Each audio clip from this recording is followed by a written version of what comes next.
Om Swastiastu. Selamat pagi, salam sejahtera pada semua pemirsa dimanapun berada.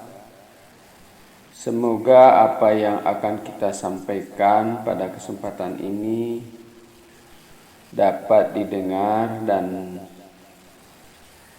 dapat di masing-masing meresapi, dijadikan tuntunan hidup, sehingga pemirsa saya juga mendapatkan anugerah Dirgayusa, dan segala yang dikerjakan dapat terselesaikan dengan baik. Saya ingin melanjutkan untuk membacakan buku Dharma Sastra sub yang menyampaikan tentang sila sebagai bagian yang maha penting dari Dharma. Untuk mendapat jagat gita yang berarti kebahagiaan, kemakmuran, keadilan, dan kesejahteraan umat manusia, dunia yang aman dan damai, serta untuk mencapai moksa, yaitu kelepasan hidup abadi yang suci di akhirat, bebasnya roh dari dosa, naluri, nafsu, serta benda-benda duniawi sebagai sarana pemuasnya yang disebut kama dan arta, harus dikendalikan atau diatur oleh ajaran rohani dan kesusilaan yang disebut Dharma. Di antara 6 bagian dari Dharma, ajaran rohani dan kesusilaan itu, sila erat kaitannya dengan jagat gita dan moksa. Sila yang maha penting di dalam agama Hindu untuk mendapat jagat gita dan moksa, yang perlu disebut yaitu Pancayamaurata, Catur Paramita, dan Trikaya Parisuddha. Pancayamaurata adalah bagian dari kesusilaan atau amal kebajikan yang mulia, atau sila yang dapat diterjemahkan ke dalam bahasa Indonesia 5 pengendalian diri.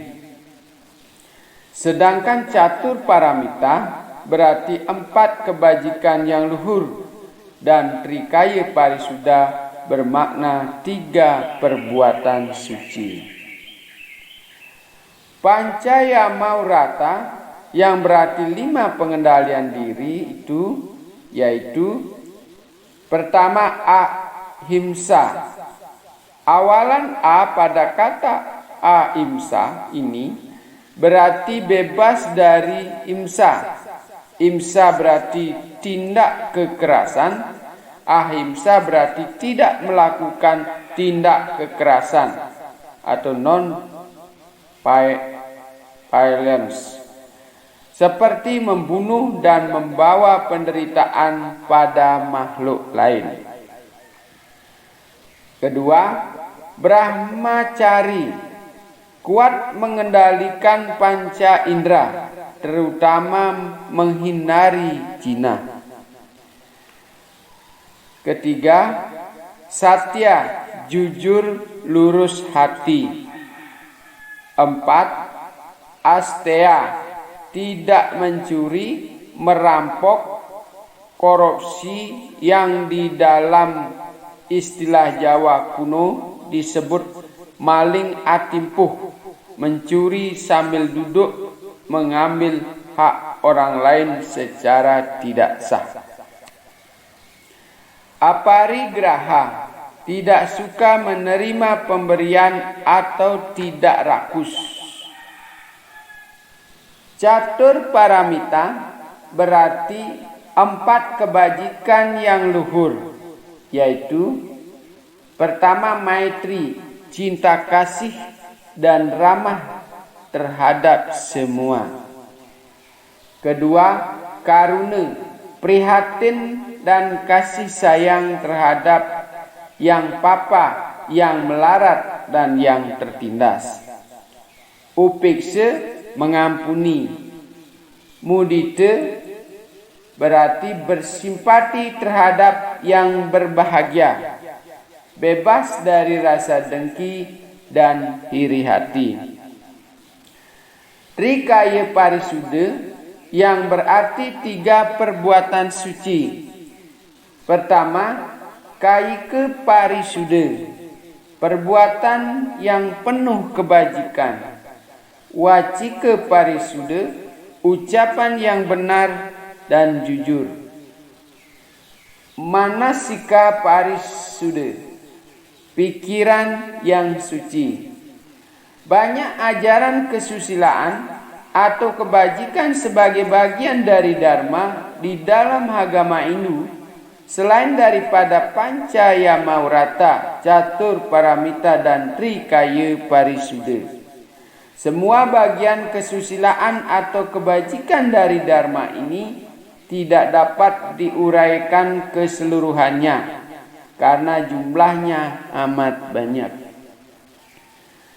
Dari zaman dulu berabad-abad lamanya, ajaran kesusilaan agama Hindu yang demikian luhur itu sering dilanggar oleh penganut Hindu yang dungu karena salah tafsir dan kurang taatnya mereka menerapkan ajaran kesusilaan dan kerohanian agama itu.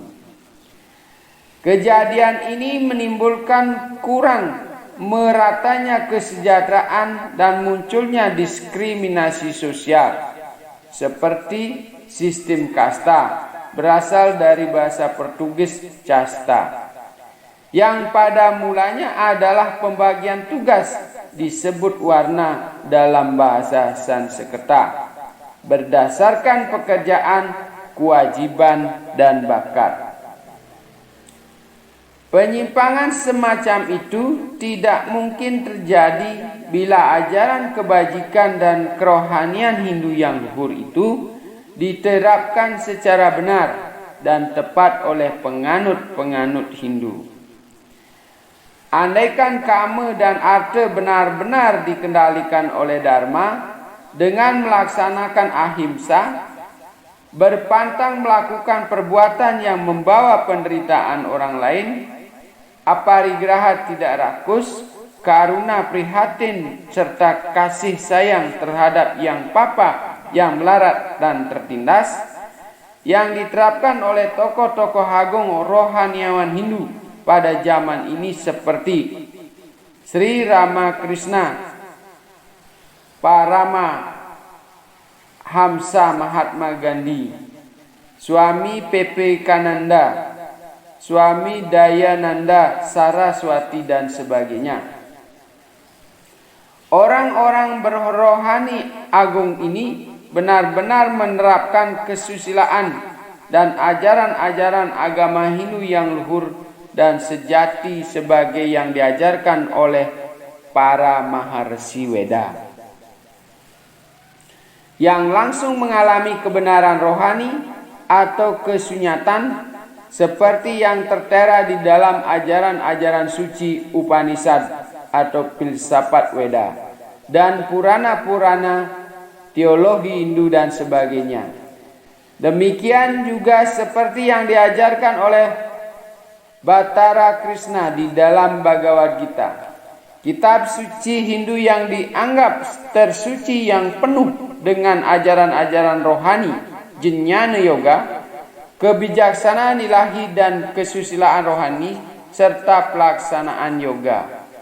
Bhakti yoga, berbakti kepada Tuhan, rajin memujanya untuk memunculkan cinta bakti kehadapannya di dalam hati seorang penyembah yang taat.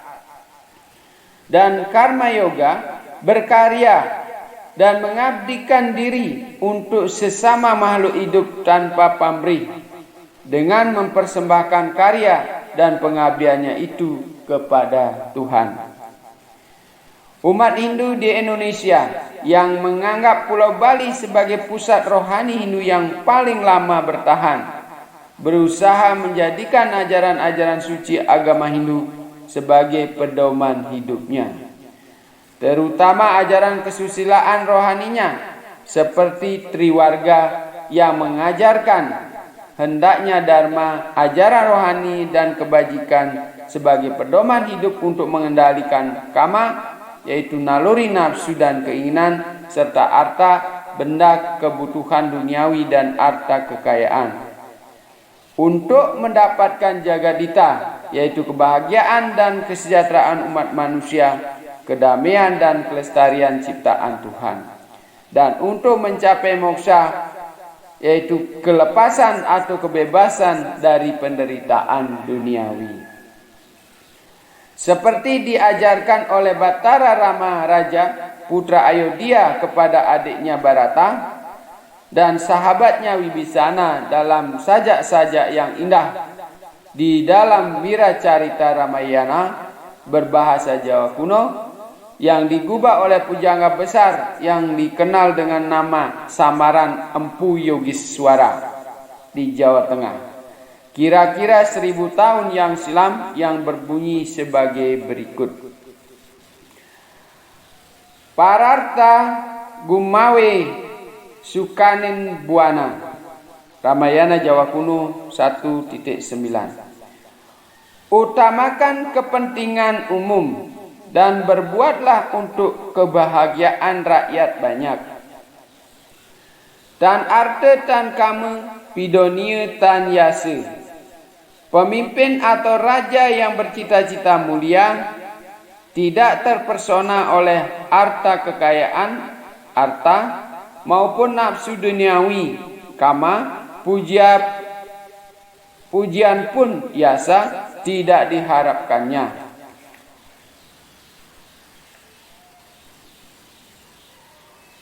Ya sakti sadnyana dharma raksaka, Ramayana Jawa Kuno 24.81. Adapun kekuatan pada pemimpin atau raja bercita-cita mulia ialah memegang teguh dharma atau ajaran rohani dan kebajikan dengan mengabdi tanpa pamrih. Kesayan ikan papanahan prayojana. Lenyapnya penderitaan rakyat itu hendaknya menjadi tujuan seorang pemimpin atau raja yang bercita-cita luhur. Janan Nuragadi Tuin Kapangguhe, Ramayana Jawa Kuno 24.82. Rakyat pasti mencintainya, dan bila seseorang mempunyai sifat kepemimpinan yang demikian. Masyatapa Pahaweredins, kumpulkan harta berupa emas dan sebagainya sebanyak-banyaknya. Biaya rinhayu kekesen, simpan untuk kesejahteraan dan amal. Bukti sakaharapte, nikmati secukupnya untukmu.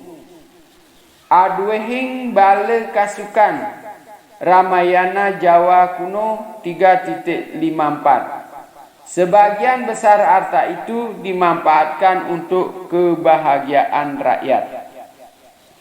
Demikianlah nasihat Batara Rama kepada adik-adiknya Bharata dan sahabatnya Wibisana di dalam Wiracarita Ramayana. Bagaimana hendaknya menjadi seorang pemimpin atau raja yang berbudi luhur dan bercita-cita mulia sesuai dengan ajaran kerohanian dan kesusilaan agama melalui karma yoga, berkarya dan mengabdi tanpa pamrih untuk mengangkat derajat rakyat dari lembah penderitaan dan kesengsaraan dengan tawakal dan pasrah terhadap kehendak ilahi. Demikianlah ajaran kerohanian dan kebajikan Hindu Dharma yang luhur yang diajarkan oleh para resi Weda di zaman dahulu kala. Di dalam Upanishad Purana-Purana, demikian juga yang diajarkan oleh Batara Krishna dalam Bhagavad Gita dan oleh Batara Rama Raja Putra Ayodhya yang dianggap tulisan Wisnu sebagai yang diceritakan oleh Empu Yogiswara di dalam Wiracarita Ramayana berbahasa Jawa kuno yang banyak terdapat di Bali. Demikianlah saya sampaikan Dharma Sastra bagian ketiga. Semoga apa yang telah disampaikan oleh buku ini dapat disimak dan dipahami, dan atas anugerah Tuhan Yang Maha Esa senantiasa kita bisa menjadikannya suri teladan dan perilaku dalam kehidupan sehari-hari. Terima kasih.